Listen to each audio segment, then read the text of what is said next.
De Luz Argentina Chiriboga, Jonatás y Manuel. Capítulo 10. Anhelosa de saber lo que sucedía en la otra hacienda, Jonatás avanzaba al lado de su ama que, de rato en rato, suspiraba su inconformidad. Don Simón sobreponía su voz al galope de los caballos. Las palabras le salían incansables, aconsejándola sobre la conducta ante sus compatriotas y con las personas que las rodearían. A las chiquillas les pareció que repetía las frases con diferentes tonos y gestos y que, al rasgar las setas, les ponía calor y sabor. Con acento enérgico pidió a Manuel aprender a hablar el correcto español y no entremezclarlo con la jerigonza africana, asimilar los buenos modales de la aristocracia y no continuar vistiéndose en forma tan grotesca. Las dos muchachas dudaban de si los Musis serían capaces de continuar las excursiones y sonreían por los reiterados consejos del padre.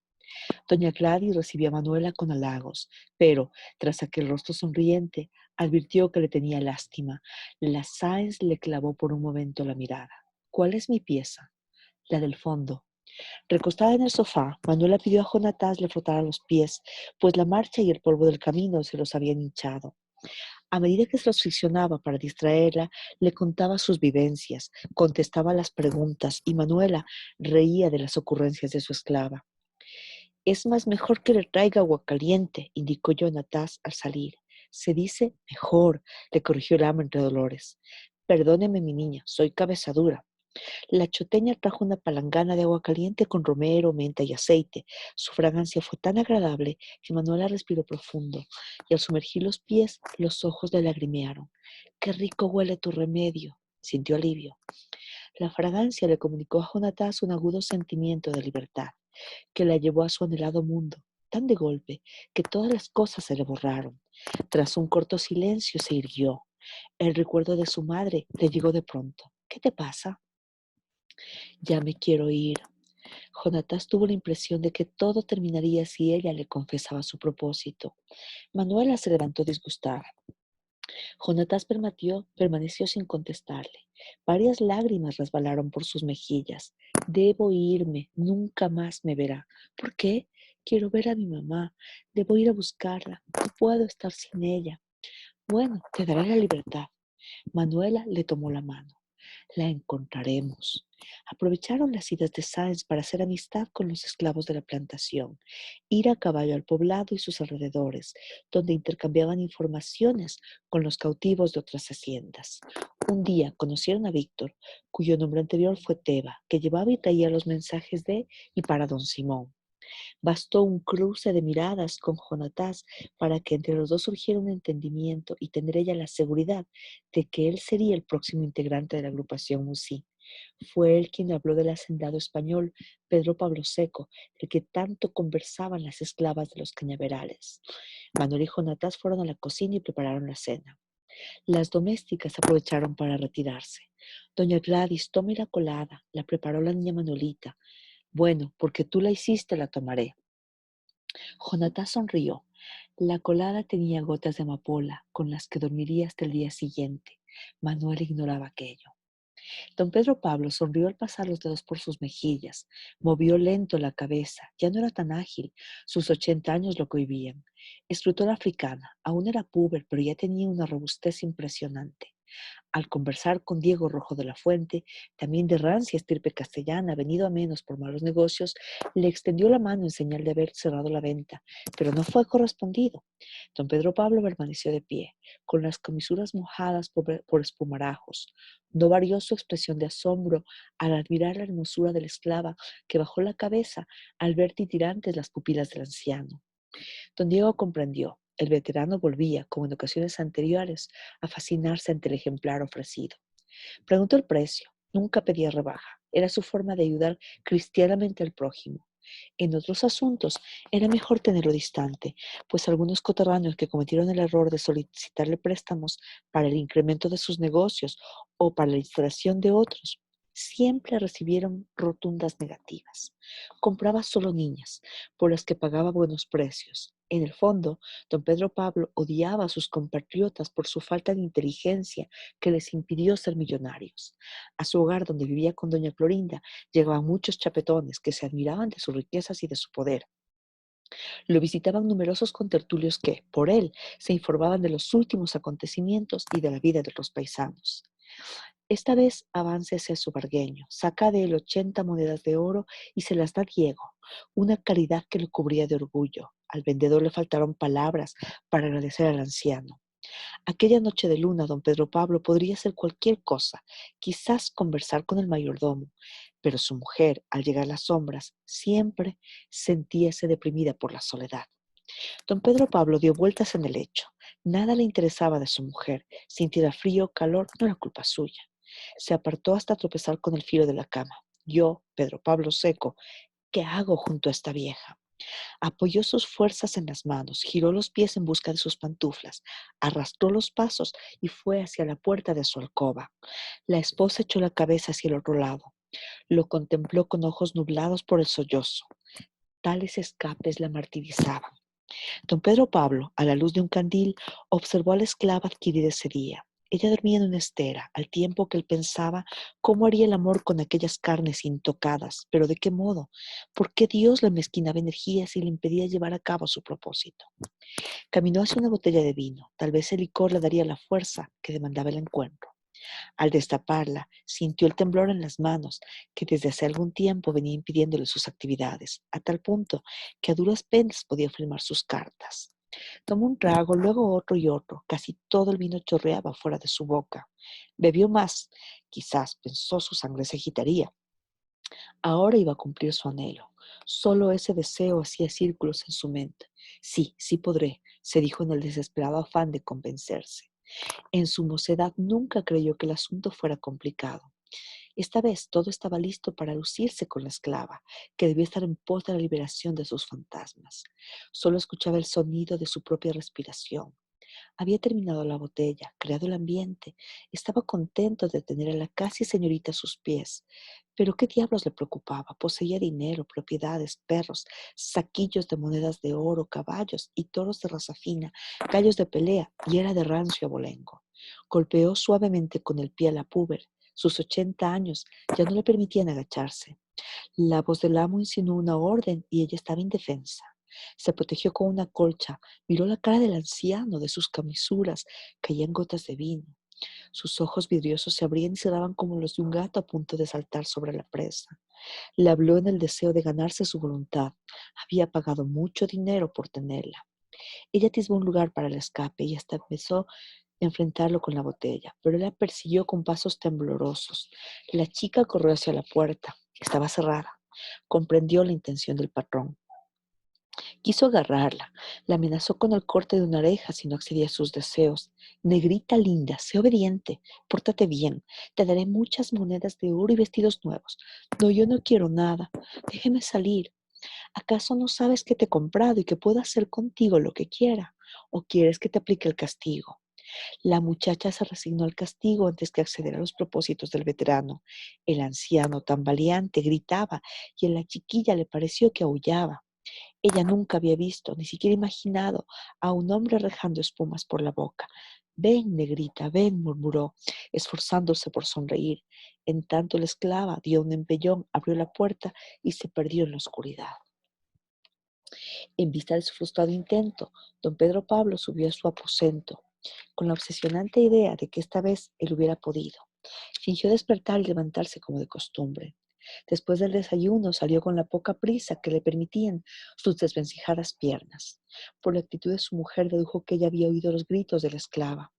A doña Clorinda le preocupó que él, toda la mañana, se pasara susurrando, carajo, si puedo, frase que con suspiros continuó en las noches siguientes. Una madrugada ella le reprochó, oye Pedro Padro, ¿hasta cuándo no me dejas dormir? ¿Te pasa algo? ¿Por qué me preguntas eso? ¿No te das cuenta de que hablas solo? Que hablo solo. Estás soñando. Todas estas noches te has pasado diciendo, carajo, sí puedo. Durante una semana aparentó haber olvidado a la puber, pero en realidad la idea le andaba incesante en sus adentros. Hasta cuando la nueva lo consintiera, cambió el horario de atención para sus distracciones. Creyó que el frío de la noche pudo ser el motivo de su incapacidad.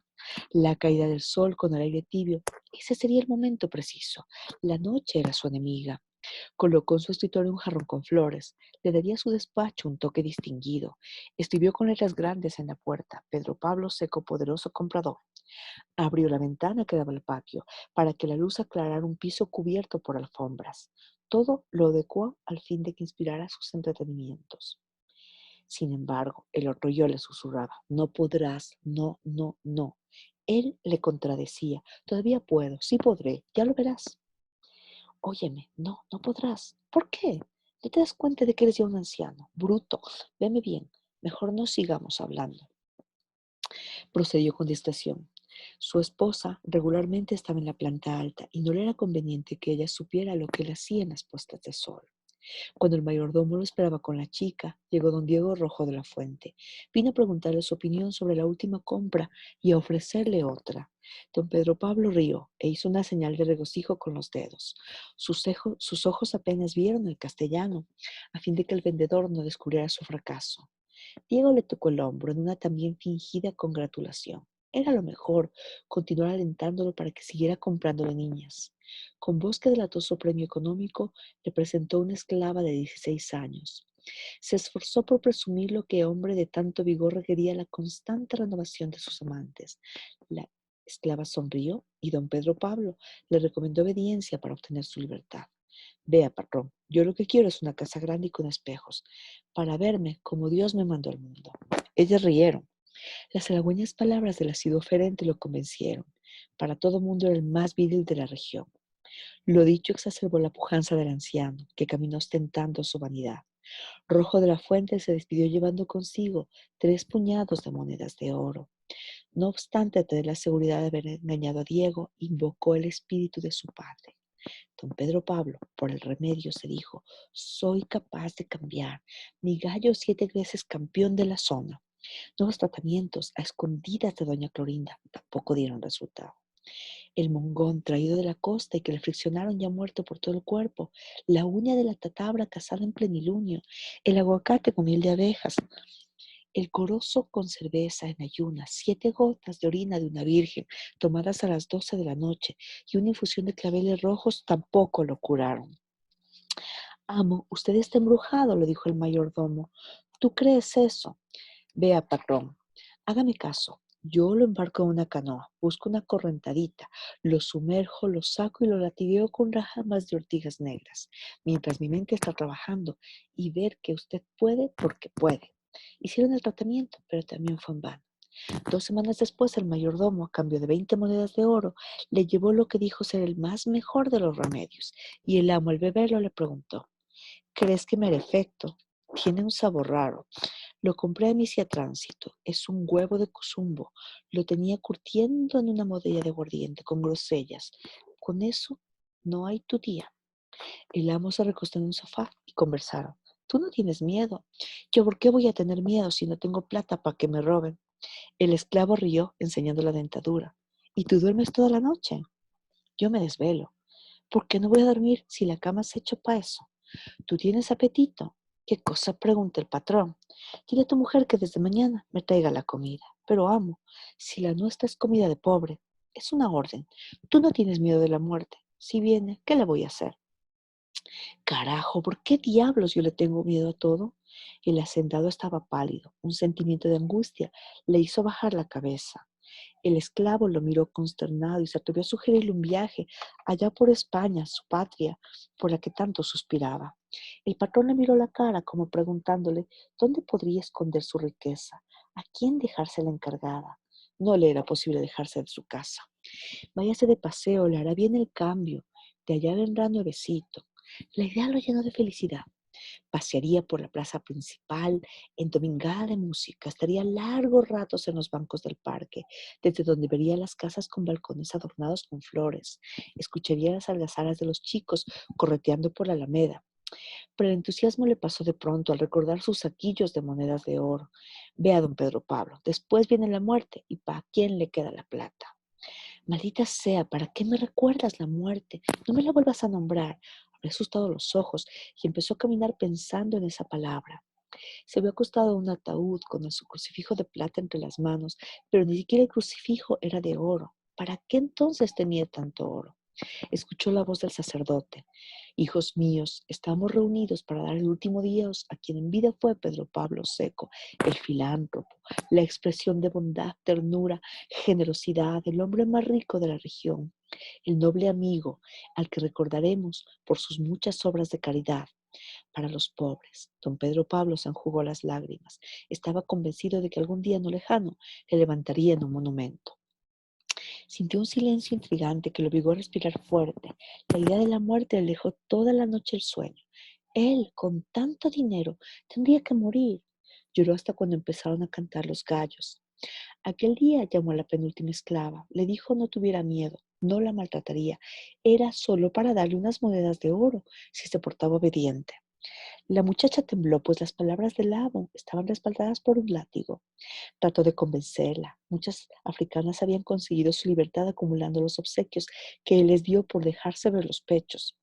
Esa tarde don Pedro Pablo olvidó al llevar la puerta de su despacho. Doña Clorinda, que solía husmear lo que su marido hacía a esas horas, fue a buscarlo. Vaciló en el umbral, pero al escuchar murmullos perdió el temor y entró. Él rió irónico. La esposa se detuvo. Toda ella vibró colmada de ira y repugnancia. Rápida, con un abrumador silencio a cuestas, se encerró en su alcoba.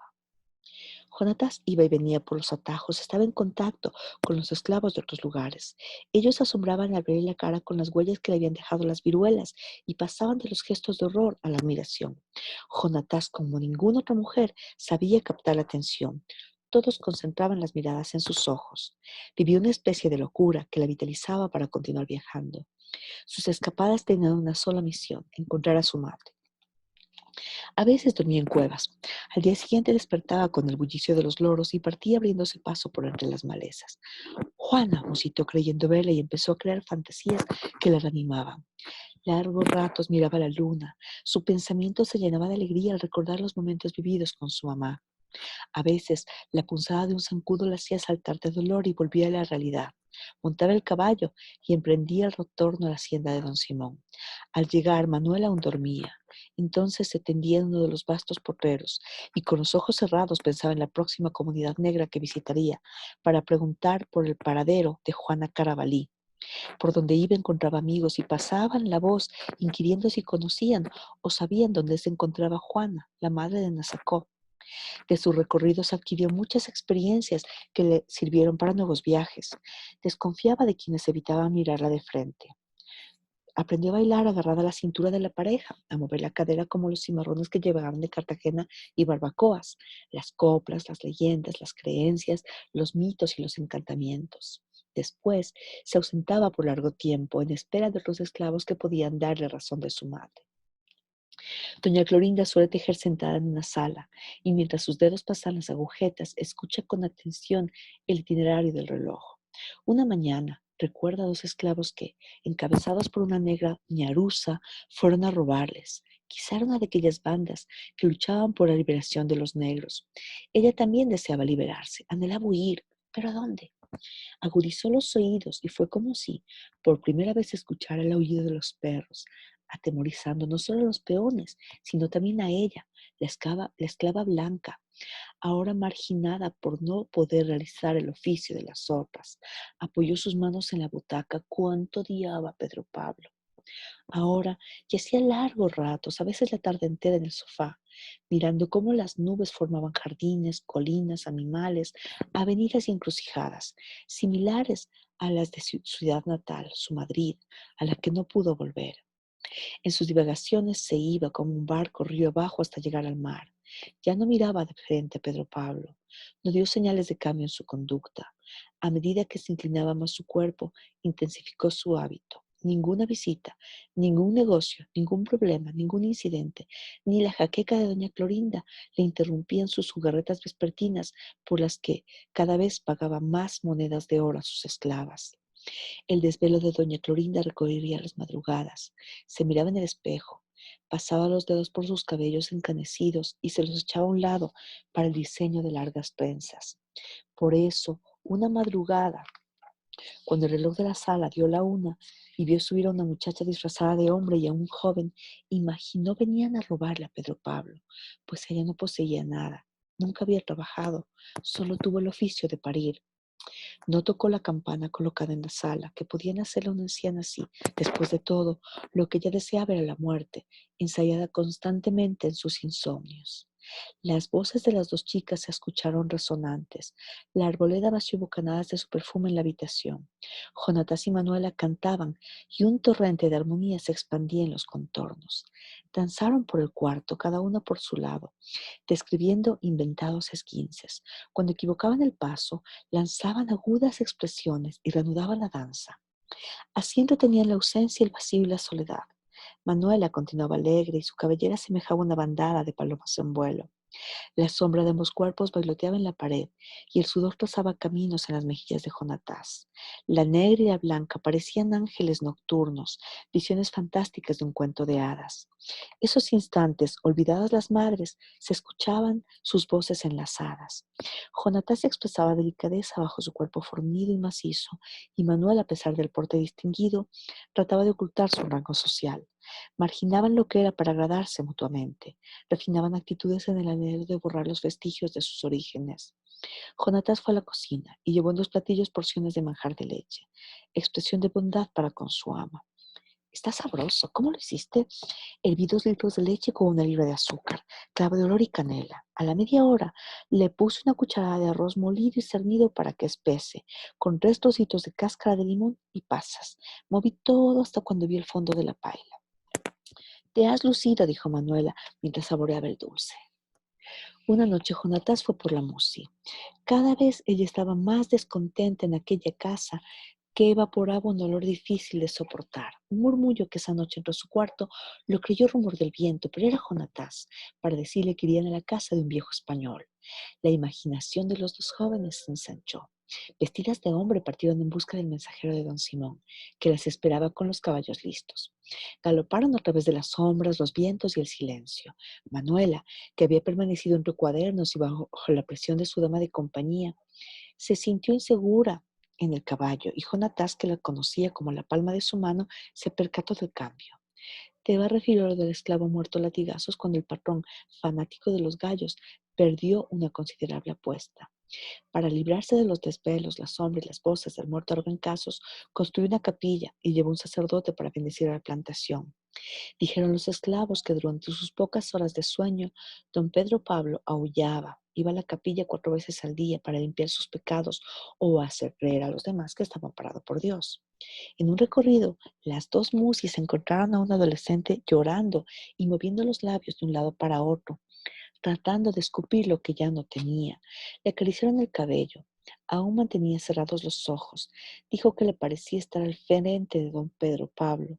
Manuel y Jonatán, sentadas junto a ella, le hablaron de algo como rebeldía, odio, anhelos, venganza. No perdonarían a ningún español. Manuela se apartó y con los brazos abiertos exclamó: «Las pagarán».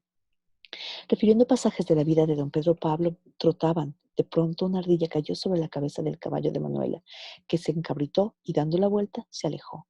«Sigan ustedes», se instruyó el ama Jonatás y a Teba. Llegaron a la hacienda, ocultaron en la arboleda los caballos, avanzaron y percibieron los ronquidos del amo.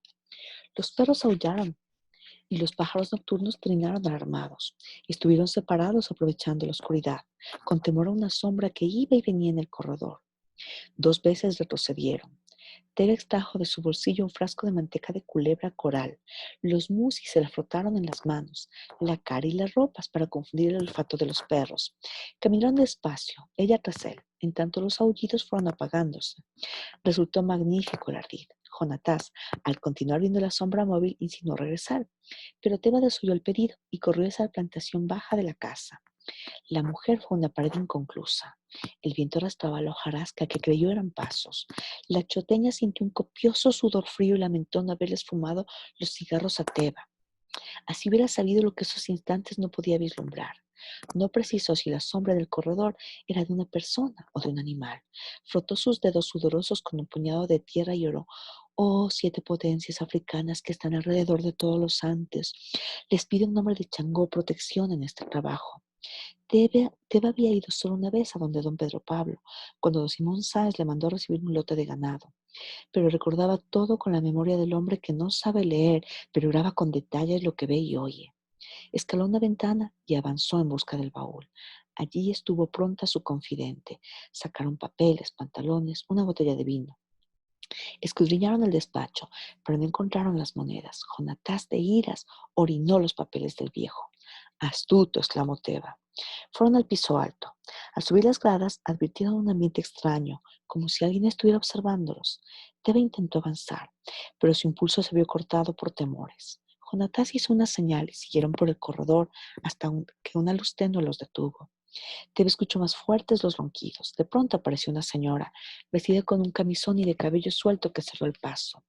La esclava pensó audazmente tomar a la dama por el cuello, pero vaciló al mirar su rostro apacible.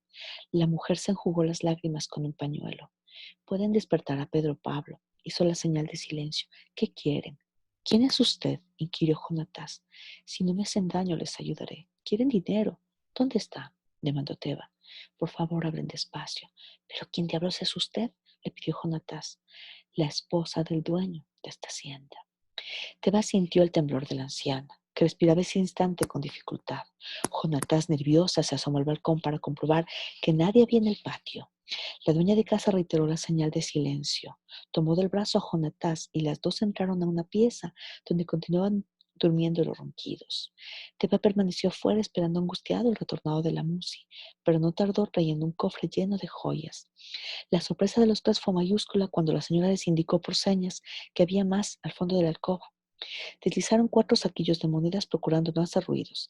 Al bajarlos, la señora sintió fatigas. Sus nervios estaban a punto de estallar. Rápida buscó el sofá y vio a los jóvenes alejarse con la fortuna, en tanto don Pedro Pablo continuaba roncando. Evocó las orejas cortadas a los esclavos, el muerto a latigazos, la morbosa costumbre con las niñas. No pudo más y se levantó haciendo esfuerzos. A la distancia escuchó apagados galopes. Se sintió más abandonada. Hubiera querido irse con los muchachos. Sorprendidos y contentos, durante el regreso hablaron sobre la dama, también blanca, pero distinta a su marido y solitaria en su hogar. Era del mismo molde español como don Pedro Pablo, más diferente a él. Ambos estaban cerca de la muerte, pero mientras el tiempo había hecho generosa a ella, él en cambio nunca se compondría. Dieron vueltas en su cabeza muchas ideas. Antes creían que todos los españoles eran malos. Qué equivocados estuvieron. A la esposa de don Pedro Pablo, el sufrimiento le refinó el espíritu. Les pareció mentira. ¿Qué significado tenía el obsequio de esa fortuna? ¿Qué haría don Pedro Pablo cuando descubriera la desaparición? ¿Estaría loca la señora? ¿Dónde podrían esconder tanta riqueza? Jonatás acercó su cara al cuello del caballo. Su corazón comenzó a latir más deprisa, desbocado, al respirar la energía y el olor del animal.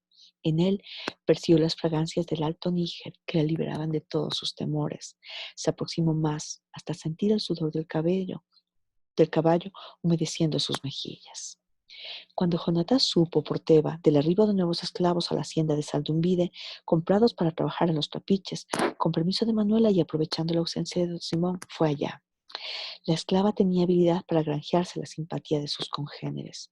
Siempre comenzaba su presentación en forma jocosa. Aquí estoy porque he venido, aquí estoy. Si no me quieren, me avisan, si no me quieren, me voy.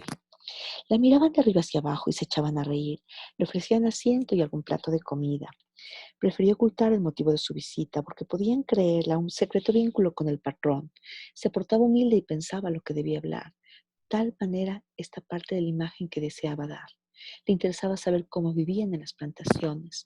Esta realidad le angustiaba aún más en la búsqueda de su madre, de la que pensaba que podría estar enferma. Preguntó por Juana Carabalí. No, no la conozco. Juana Carabalí, dijo una anciana. Conocí una Carabalí allí en Ibarra, pero desapareció. La compró uno de afuera. ¿Sabe quién la compró? No sé. Oye, eso hace tiempísimo. ¿Quién podría darme estancia? Los esclavos movieron la cabeza en forma negativa. Ahora estaba sobre una pista. Había vivido en Ibarra. La contrariedad sacudió su corazón, pues estuvo cerca de ella y no pudo verla. Avanzó otra hacienda con la esperanza de recibir noticias, mas no las tuvo. ¿Se la llevarían para el norte o para el sur? ¿Dónde estaría? Sintió mayor odio para los blancos, ya que uno de ellos le había arrebatado a su madre. Un aire taciturno la envolvió, pero le regresó la fe en el hallazgo. El destino le daría la oportunidad de encontrarla. Si pudiera abrazarla, estrecharla contra su corazón, si pudiera sentir su aliento, si pudiera... Salió corriendo. Rato después emprendió el regreso. El paraje le pareció desamparado. Comparó el abandono con el abandono de su alma. Su madre le volvió atrás el pensamiento. ¿Por qué los negros debían vivir así? ¿Por qué debían ser vendidos? ¿Por qué el Dios blanco permitía todo eso? No comprendía. Su rostro se cubrió de hondas preocupaciones. Ya no escuchó las orquestas de la selva. ¿Y si nunca encontrara a su mamá? Se horrorizó al pensarlo. Don Simón la compraría si llegara a encontrarla para que estuvieran juntas. Presa de aquella idea, aflojó las riendas y exigió con las espuelas mayor velocidad al caballo. Un mes después, Manuel y Jonatán reían. Cuando miro el campo, creo en Dios. Y yo cuando monté mi caballo, creo aún más en Changó. Está bien, cada cual tiene su Dios. Caminos errantes por el prado. Se detuvieron a mirar los pájaros, se burlaron de los loros, imitaron el caminar de los conejos. El azul del cielo ponía en sus corazones brisnas de paz. Manuela creyó que en ningún otro sitio era tan bello como aquel. Las montañas vestidas con su ropaje verde, con sus árboles, sus arbustos y helechos, le daban un encanto sin igual. La fragancia del aire le llenó la mente de frescura. Dios pensó, estuvo bajo su mejor inspiración al crear este sitio. Las multicolores mariposas, las sinfonías de los pájaros, el bosque con su verdor tan singular, el aire embalsamado, el cielo que parecía haber hurtado su indumentaria al mar. Todo aquello era un embrujo. Tan solo las manos divinas pudieron haberlo creado. Era la hacienda Cataguango, al suroriente de Quito. Su ardor fue más allá, se dijo. Únicamente la pasión puede crear cosas así. Pasión es amor y el amor es acción. Jonathan se escuchó admirar el soliloquio. ¿Tú crees que el amor es locura? Se tendió en la hierba. Ah, mi niña, por lo que vi allá en los cañaverales, sí es locura. Las parejas desafiaban a los guardianes y a los perros. No les importaban los castigos y se iban monte adentro. El ama se desternilló de carcajadas. Jonatas, vamos a sembrar estas semillas que tengo en los bolsillos. Bueno, mi ama, voy por las palas, anda. Manuela pensó en lo horrible que sería la tierra sin pinos y árboles. ¿Acaso el plumaje multicolor del colibrí no era poesía? ¿Quién hizo el verdor de los árboles? Fue el maestro. Niña Manuela, agarre una pala, le dijo la choteña al volver. Estoy segura de que mis hijos probarán las guayabas del árbol que estoy sembrando. Murmuró el ama. Claro, esta tierra es buena. Ayer, cuando talaban los árboles, cada golpe me ponía triste. Por eso decidí traer semilla para sembrarlas. Buena idea, mi niña. Estas guayabas las sentiremos más sabrosas. Mi mamá decía que el que siembra cosecha. El sol copió lo que pudo de sus cuerpos.